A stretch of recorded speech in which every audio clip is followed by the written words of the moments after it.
Selamat hari Minggu buat kita semua dimanapun saudara berada. Mari kita tinggikan nama Tuhan. Haleluya.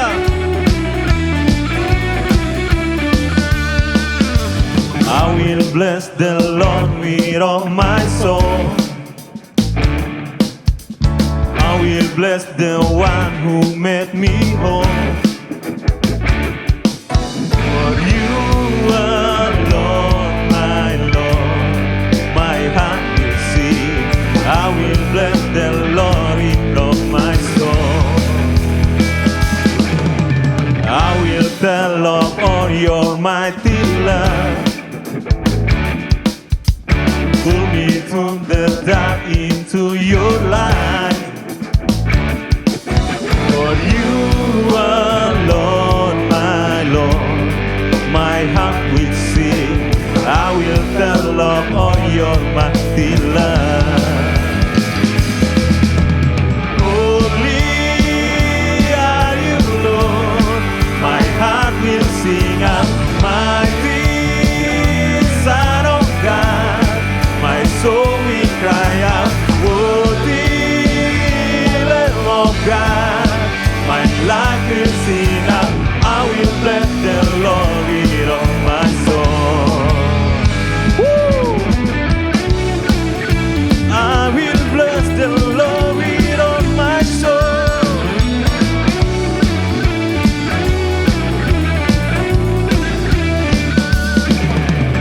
I will tell of your mighty love. Pull me from the dark into your light. For you alone, my Lord, my heart will sing. I will tell of all your mighty love. You are holy, holy are you, Lord. My heart will sing. Mighty Son of God, my soul will cry out. Worthy Lamb of God, my life will sing. I will bless the Lord. You are holy, yeah, yeah. Holy are you, Lord. My heart will sing. Mighty Lamb of God, my soul will cry out. Worthy Lamb of God, my life will sing. I will bless the Lord with all my soul. God of all the earth, God of all the earth, God of all the earth, Jesus. God of all the earth, God of all the earth, God of all the earth, Jesus. God of all the, God of all the earth, God of all the earth, God of all the earth, Jesus. God of all the earth, oh God of all the earth, God of all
memandang wajah-Mu, Yesus kekasih jiwaku.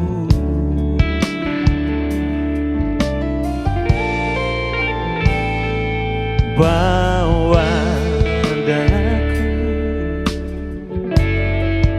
erat dalam pelukan,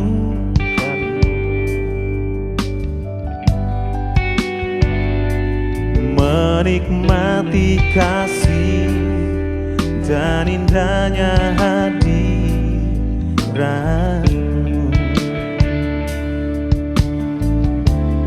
Hadirat-Mu Tuhan, ku rasakan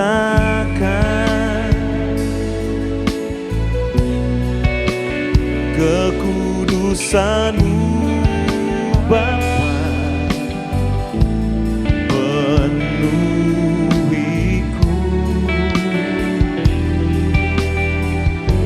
Ku rindu selalu diam dalam bait-Mu, menikmati kasih anugerah-Mu.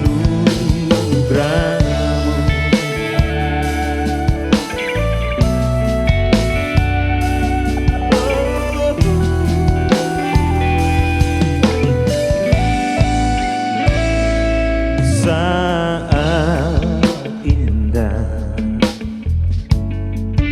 ku berhadapan denganmu, memandang wajah-Mu, Yesus kekasih jiwaku. Bawa daku, bawa daku, katakan erat dalam peluk-Mu, erat dalam peluk-Mu.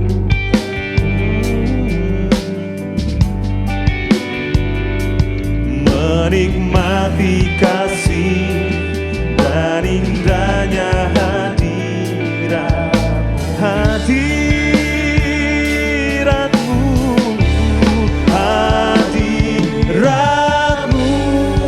Tuhan, ku rasakan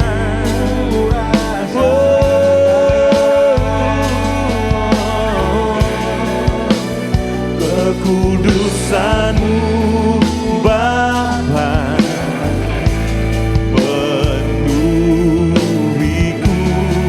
Katakan ku rindu selalu diam dalam bait-Mu, menikmati kasih hadirat-Mu, hadirat-Mu, hadirat-Mu Tuhan. Oh, ku rasakan kekudusan-Mu Bapa, penuhiku.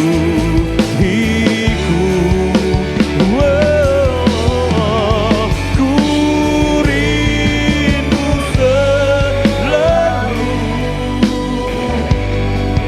diam dalam bait-Mu, menikmati kasih menikmati kasih-Mu, menikmati kasih menikmati, menikmati, menikmati kasih anugerah-Mu.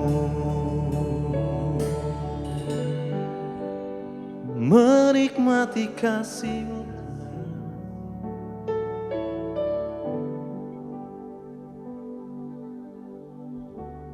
Immanuel,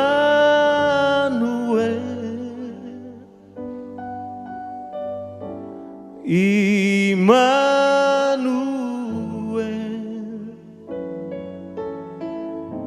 namanya disebut Immanuel.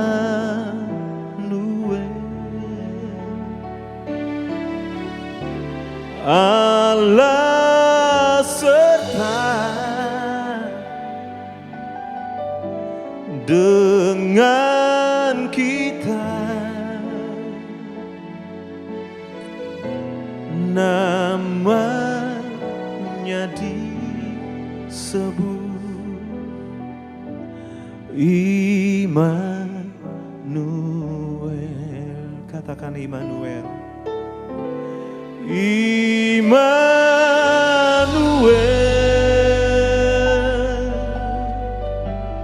Immanuel,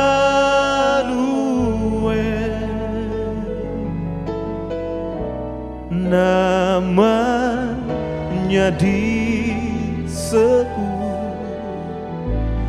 Immanuel.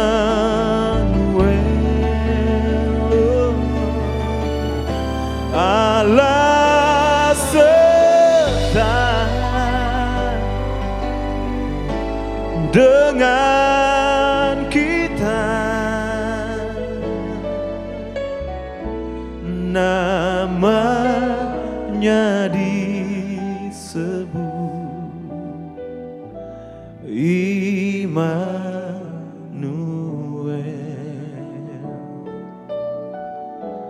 namanya disebut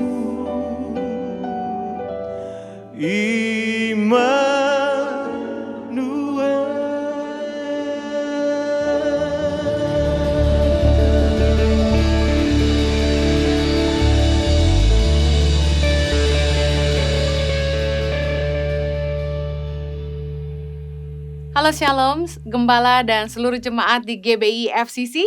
Apa kabar?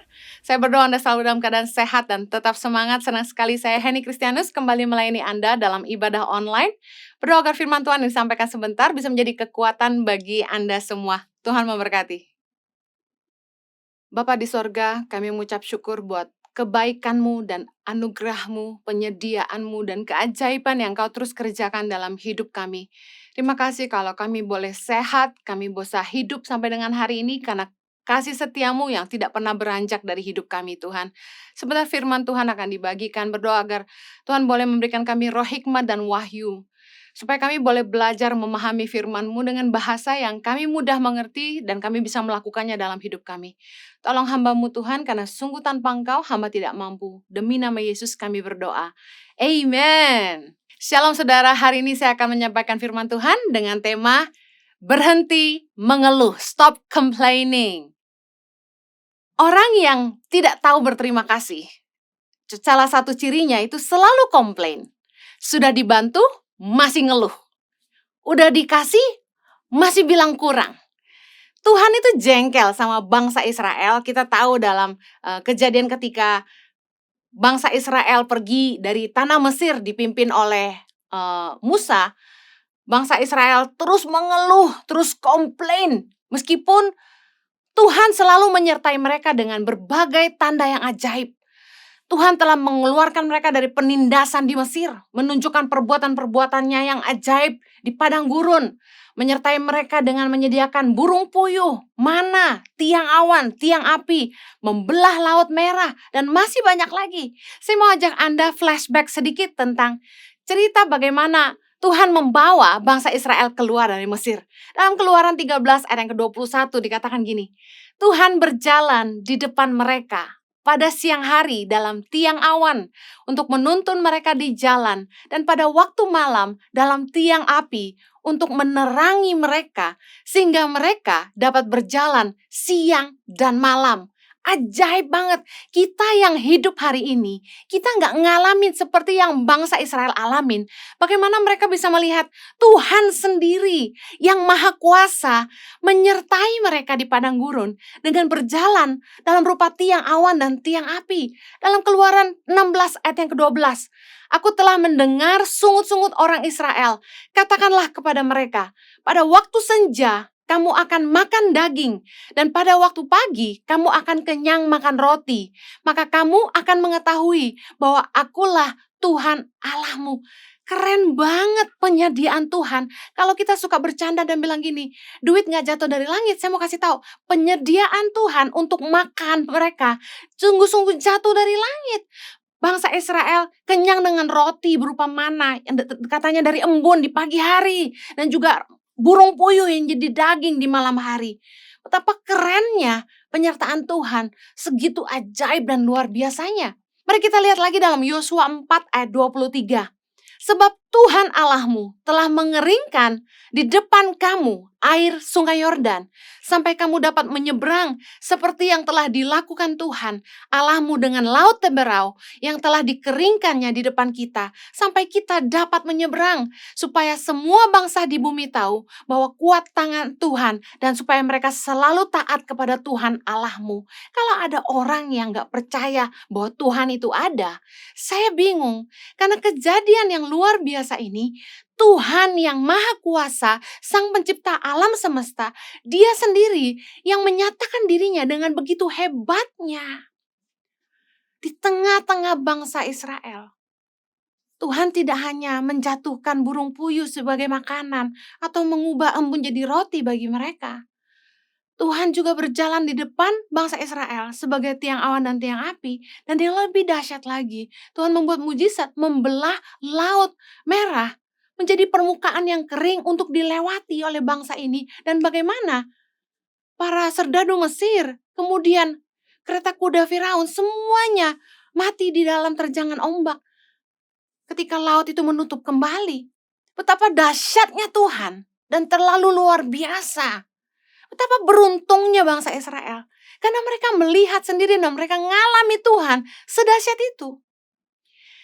Kita yang hari ini hidup, kita hanya bisa berdoa dan beriman.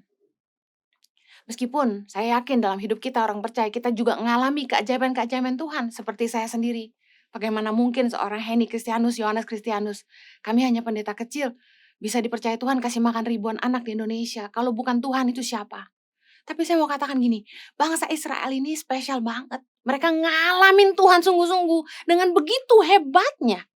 Tapi berkali-kali mereka membuat Tuhan itu marah. Dalam Bilangan 11 ayat yang pertama. Pada suatu kali bangsa itu bersungut-sungut di hadapan Tuhan tentang nasib buruk mereka. Dan ketika Tuhan mendengarnya, bangkitlah murkanya. Kemudian menyalahlah api Tuhan di antara mereka dan merajalela di tepi tempat perkemahan. Lalu berteriaklah bangsa itu kepada Musa, dan Musa berdoa kepada Tuhan, maka padamlah api itu. Ada lagi dalam Bilangan 14 ayat yang ke-27. Berapa lama lagi umat yang jahat ini akan bersungut-sungut kepadaku? Segala sesuatu yang disungut-sungutkan orang Israel kepadaku telah kudengar. Tuhan tuh capek dengan keluhan, sungut-sungut, komplain dari bangsa Israel. Yang udah melihat begitu dahsyatnya penyertaan Tuhan. Tapi tetap aja mereka komplain. Ini tadi saya bilang, orang yang tidak tahu berterima kasih. Ciri-cirinya itu gini, selalu ngeluh meski udah dibantu. Selalu komplain, ada aja yang kurang. Selalu negatif. Responnya, komennya always negatif. Bayangin, mereka bersungut-sungut di depan Tuhan tentang nasib buruk mereka. Bayangin, mereka nggak senang dengan keadaan di padang gurun, mungkin panas, saya kebayang ya. Dan yang lebih dahsyat gini, mereka mulai bosen sama makanan yang Tuhan kasih ke mereka. Mari kita lihat dalam Bilangan 21 ayat ke-5. Lalu mereka berkata-kata melawan Allah dan Musa. Mengapa kamu memimpin kami keluar dari Mesir? Supaya kami mati di padang gurun ini? Sebab di sini tidak ada roti dan tidak ada air. Dan akan makanan hambar ini kami telah muak. Astaga. Ayat ke-6. Lalu Tuhan menyuruh ular-ular tedung ke antara bangsa itu yang memagut mereka. Sehingga banyak dari orang Israel yang mati. Mari belajar sama-sama dari kesalahan bangsa Israel. Kita yang hidup hari ini, kita pasti ngarepin Tuhan tuh benar-benar menampakkan dirinya kepada kita. Lalu kita pikir kita akan jadi orang percaya yang lebih beriman. Kenyataannya bangsa Israel, mereka lihat penyertaan Tuhan segitu dahsyatnya, keajaiban Tuhan di depan mata. Tetap aja ngeluh gak karu-karuan. Bahkan berani marah sama Musa dan kepada Tuhan. Dan bilang muak sama makanan hambar. Jadi saya langsung ngebayang, oh roti mana itu berarti hambar. Iyalah ya, di padang gurun, burung puyuh jatuh mereka bakar, mungkin gak ada garam, gak ada lada gitu kan. Tapi bisa makan daging tiap hari tuh apa gak luar biasa. Mereka ngeluh dan ngeluh, mereka bersungut-sungut. Dan berkali-kali mereka bikin Tuhan jengkel dan marah sama mereka. Saya mau kasih tahu, bukankah kita juga seringkali bersungut-sungut sama Tuhan, kita ngomel sama Tuhan, kita ngeluh tentang hidup kita. Kita gak mengucap syukur. Dan ketahuilah bahwa Tuhan tuh gak suka dengar sungut-sungut kita. Tuhan tuh gak suka dengar kita tuh ngeluh. Karena itu berhentilah mengeluh. Stop complaining. Jangan suka bilang, aduh nasib buruk, aduh hidup gue susah. Berhenti mengeluh. Jangan mulai komplain tentang apa yang kita gak bisa miliki, tapi mari syukuri apa yang Tuhan sediakan hari ini. Mari belajar dari bangsa Israel. Mereka gak cuma gak tahu berterima kasih, mereka gak cuma sering mengeluh, mereka malah kurang ajar sama Tuhan dan Musa. Tapi mereka juga malah tidak setia. Sudah dibela masih gak setia. 2 Raja-Raja 17 ayat 9. Dan orang Israel telah menjalankan hal-hal yang tidak patut terhadap Tuhan, Allah mereka. Mereka mendirikan bukit-bukit pengorbanan dimanapun mereka diam.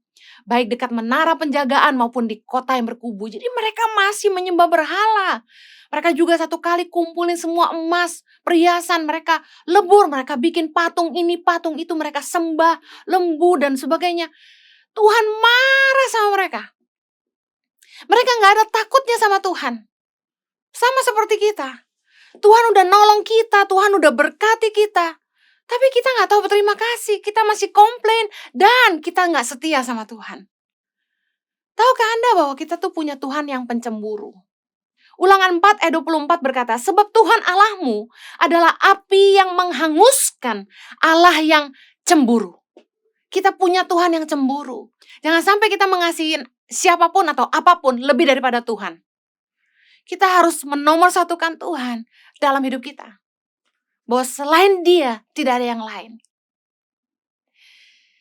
Saya mau ingatkan bagi Anda yang mungkin suka komplain, suka ngeluh tentang hidupmu. Hey, hati-hati jangan sampai Tuhan menjawab sesuai dengan keluhanmu.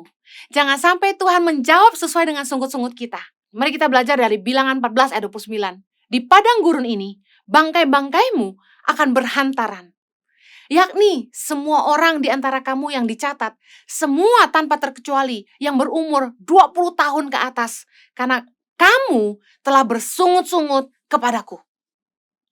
Akibat bangsa Israel terus menggerutu, terus bersungut-sungut, terus mengeluh, dan bahkan tidak setia sama Tuhan, maka banyak dari bangsa Israel yang akhirnya tidak masuk ke tanah perjanjian. Mereka mati di padang gurun. Tuhan sudah terlalu marah sama mereka. Hati-hati. Jangan sampai gara-gara sungut-sungut kita, jangan sampai kita terlalu sering komplain sama Tuhan, kita gak masuk tanah perjanjian. Kita gak menuai janji Tuhan dalam hidup kita. Berhenti mengeluh. Jadilah manusia yang tahu bersyukur. Saya tiap hari bilang, thank you Lord, thank you Jesus, thank you Lord, thank you Jesus. Itu kalimat pertama yang keluar dari mulut saya waktu saya bangun tidur. Di tengah-tengah hari saya bilang, thank you Lord, thank you Jesus. Dengar baik. Berhenti mengeluh. Waktu keadaanmu lagi gak baik. Jangan mengeluh tapi bersyukur. Katakan, sebab Tuhan baik. Bahwasanya untuk selama-lamanya kasih setianya. Ketika keadaanmu sedang gak enak. Sebenarnya gak cukup. Tapi engkau berkata, terima kasih Tuhan. Engkau lagi ditekan banyak masalah. Engkau gak tahu jalan keluarnya. Jangan mengeluh, tapi bersyukur. Saya percaya bersyukur adalah kunci mujizat dan kekuatan dalam hidup kita. Saya mau kasih contoh beberapa kejadian dalam hidup orang-orang yang sudah dibantu masih ngeluh. Contoh, doa sama Tuhan, minta kerjaan. Tuhan kasih kerjaan.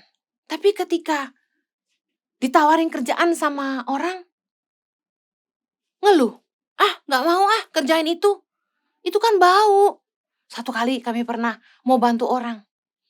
Kami bilang gini, orang ini datang ke kami, dia butuh kerjaan, dan kami katakan gini, kami butuh orang untuk dilatih pelihara ayam petelur. Karena anak-anak kami di center-center kami tuh butuh makan, jadi kami ingin bisa memelihara ayam petelur. Bisa nggak kerja sama kami, nanti dilatih, terus kamu bikin di NTT atau di mana? Orang ini bilang, aduh, nggak deh. Kandang ayam bau. Doa, puasa, Tuhan, saya butuh kerjaan. Sekalinya mau dikasih kerjaan, nggak mau, kerja itu bau. Akhirnya datang lagi, minta kerjaan. Dikasih kerjaan, bilangnya apa? Aduh, terlalu berat, nggak sanggup. Saya fisiknya nggak kuat. Ditawarin kerjaan, aduh nggak mampu. Aduh gajinya kekecilan. Komplain. Banyak orang doa sama Tuhan, tapi begitu Tuhan jawab, komplainnya kebanyakan. Bosnya galak. Bosnya pelit. Bosnya rese. Gajinya kecil. Aduh capek, kerjanya berat. Kerjaannya susah. Tempat kerjanya jauh lagi. Banyak orang yang kehilangan pekerjaan hari ini.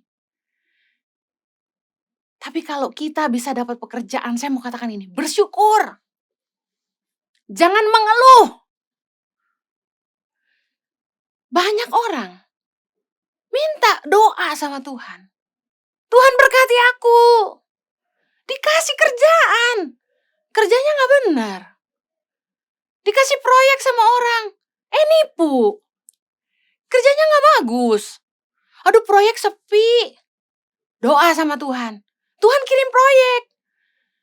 Tapi ngerjainnya gak benar. Orang kecewa, gak balik lagi. Tuhan jawab sebenarnya doa kita. Tapi kembali lagi kepada attitude kita sendiri dalam bekerja. Kita suka bilang duit gak jatuh dari langit. Betul. Tuhan kasih kita berkat untuk kita bisa menghidupi hidup kita. Kita sendiri yang harus mengerjakannya dengan setia. Banyak orang yang pikir Tuhan gak jawab doanya. Sebenarnya Tuhan jawab dengan cara lain. Cuma kita yang gak setia kadang-kadang. Kita yang kebanyakan komplain, kebanyakan mau. Kita punya standar kita. Yang saya cerita nih serius banget. Saya ketemu orang yang datang ke kami, minta gaji tinggi sekali. Saya mau kasih tahu gini, kalau Anda kerja di sebuah tempat, Anda boleh aja punya standar buat diri Anda, tapi saya kasih tahu, lebih baik Anda tunjukkan dulu kemampuan Anda sebelum Anda menyampaikan tuntutan Anda. Sebaiknya kita belajar setia dalam perkara kecil, karena firman Tuhan bilang gini, orang yang setia dalam perkara kecil akan dipercayakan perkara besar. Kalau kita minta gaji tinggi, pastikan kita bisa nunjukin prestasi. Kebanyakan orang itu overestimate themselves. Maunya gaji tinggi, tapi kerja gak mampu. Lucu sekali. Ada lagi. Kayak Tuhan tadi udah berkati bangsa Israel, mereka malah nyakitin hati Tuhan. Malah bikin korban-korban persembahan buat dewa-dewa mereka, buat Allah-Allah mereka. Sudah dibaikin, malah nyakitin. Air susu dibalas air tuba, peribahasanya. Kebaikan dibalas dengan kejahatan. Ada orang tuh yang sebenarnya Tuhan kirim orang-orang baik dalam hidup mereka untuk nolong mereka. Tapi instead of doing good, mereka malah balas kebaikan orang dengan kejahatan. Saya mau kasih tahu, firman Tuhan berkata dalam Amsal 17:13, siapa membalas kebaikan dengan kejahatan, kejahatan tidak akan menghindar dari rumahnya. Jangan pernah balas kebaikan dengan kejahatan. Orang yang melakukan kebajikan bagi kita, dia akan nuai kebajikan dari Tuhan. Tapi kalau kita balas kebajikan orang itu dengan kejahatan, dengar, kita yang akan menuai kejahatan juga. Karena kita akan menuai apa yang kita tabur. Sebaliknya, kalau Anda sudah berbuat baik sama orang dan orang balas kebaikan Anda dengan kejahatan, jangan marah. Firman Tuhan bilang jangan balas kejahatan dengan kejahatan. Kenapa? Supaya gini, ketika Anda menabur kebaikan, Anda harusnya menuai kebaikan. Tapi kalau Anda kecewa, kemudian Anda berbalik jahat sama orang, Anda akan menuai sebaliknya. Jangan pernah balas kebaikan dengan kejahatan. Ada anak-anak muda jomblo yang desperate cari jodoh. Mereka doa minta pasangan hidup sama Tuhan. Dikirim jodoh sama Tuhan, komplain. Kurang cakep, kurang kaya, kurang berwibawa. Waduh, ceweknya cerewet, suka ngatur. Aduh, cowoknya cuek, kurang perhatian. Ada lagi, kurang tinggi, kurang keren, kurang putih. Komplainnya banyak. Well, Tuhan gak jawab doa kita dengan standar kita. Tuhan jawab doa kita dengan standar Tuhan. Tapi seringkali standar kita tuh gak masuk akal. Dengar baik. Satu kali saya punya teman. Dia jomblo dan kenapa dia jomblo lama sekali? Karena dia punya standar tuh luar biasa. Dia cari cewek tuh harus yang super duper cantik. Masalahnya gini. Cewek cantik itu harganya juga cantik. Sementara teman saya ini gak terlalu kaya. Susah cari jodoh karena milih. Satu kali dia dapat cewek yang cantik banget. Tapi gak bisa kerja. Udah tahu ceritanya kalau nikah cewek ini bakal ngandelin hidup dari dia. Sanggup berapa setiap bulannya? Kan gitu pertanyaannya. Tapi puji Tuhan akhirnya mereka gak jadi nikah. Kemudian dia ketemu dengan seorang wanita, gak terlalu cantik, tapi baik. Dan luar biasa, mereka nikah. Dan cewek ini rajinnya minta ampun. Di masa sulit, di masa pandemi, di saat sang suami teman saya ini gak bisa menghasilkan, istrinya jadi pahlawan. Bukankah banyak wanita-wanita di masa pandemi ini jadi pahlawan yang menyelamatkan keluarganya? Saya bangga sama para wanita. Wanita-wanita hebat dan wanita-wanita kuat yang menjadi penopang suami, yang menyelamatkan rumah tangga. Yang meskipun menghasilkan tapi gak membuat suaminya kecil hati. Wanita-wanita hebat Tuhan bangkitkan di masa-masa sulit ini.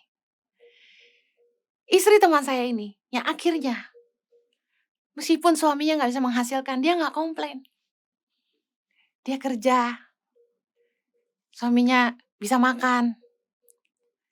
Saya bilang, saya tarik satu pelajaran. Kalau dulu teman saya ini pakai ukuran dia, harus dapat wanita yang cantik jelita.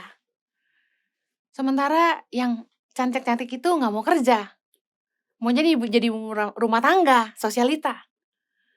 Asal berani berapa gitu kan. Nah sementara yang akhirnya dia nikah ini gak terlalu cantik, tapi akhirnya menyelamatkan dia di masa sulit. Saya mau kasih tahu. Standarnya Tuhan itu selalu lebih baik. Kita sebagai manusia yang selalu pakai mata. Kita pakai ukuran kita. Sementara kita gak tahu apa yang sebenarnya yang terbaik buat kita. Kita itu cuma bisa lihat sejauh mata memandang, tapi Tuhan itu bisa melihat sampai akhir hidup kita. Jangan komplain dengan keadaanmu hari ini. Bukankah Tuhan sudah sangat-sangat baik dalam hidup kita? Jangan terus mengeluh untuk hal-hal yang kita mungkin gak bisa miliki. Syukuri apa yang kita bisa nikmati hari ini. Count your blessing. Jangan membandingkan hidup kita dengan orang lain. Oh enak ya. Enak tuh jadi istrinya dia, enak tuh jadi suaminya dia. No, jangan bandingkan hidup kita dengan orang lain. Tiap orang punya berkatnya sendiri. Kalau kita bisa belajar mengucap syukur, kita akan bisa melihat apa yang sebenarnya Tuhan telah sediakan dalam hidup kita. Berhenti mengeluh. Waktu kita menghadapi masa-masa sulit, mudah sekali kita bilang, capek, susah. Tetapi saya mau ajak saudara, mari berhenti mengeluh dan mulai bersyukur. Pakai mulutmu untuk memuliakan Tuhan. Bawa korban syukurmu. Meskipun engkau sedih, tapi katakan terima kasih. Saya percaya Tuhan akan tergerak. Tuhan akan penuh belas kasihan kepada orang-orang yang selalu mengucap syukur. Tuhan berkati. Mari kita berdoa. Bapa di sorga, kami bersyukur buat kebenaran firman-Mu. Kami gak mau jadi bangsa yang selalu bersungut-sungut, yang membuat Tuhan marah. Tuhan, kami bersyukur buat setiap keajaiban yang Tuhan sudah buat dalam hidup kami. Kami mau jadi orang yang tahu bersyukur, tahu berterima kasih. Bapa, hamba-Mu berdoa, berkati Tuhan anak-anak-Mu. Buka mata hati mereka, supaya mereka bisa melihat kebaikan-kebaikan yang Tuhan sudah kerjakan dalam hidup mereka. Dan makan terus Tuhan kerjakan dalam hidup kami semua. Bapa, berkati anak-anak-Mu di tengah-tengah masa sulit. Mereka tetap menemukan kekuatan di dalam Tuhan. Mereka gak patah semangat, mereka gak menyerah. Mereka akan melihat penyediaan Tuhan itu luar biasa. Terima kasih, kami percaya setelah pandemi ini selesai, semua berkat yang mereka mungkin pikir sudah hilang, Tuhan kembalikan berkali lipat dalam hidup mereka. Sembuhkan yang sakit Tuhan, bilur-bilur-Mu menyembuhkan. Demi nama Yesus kami berdoa. Amen.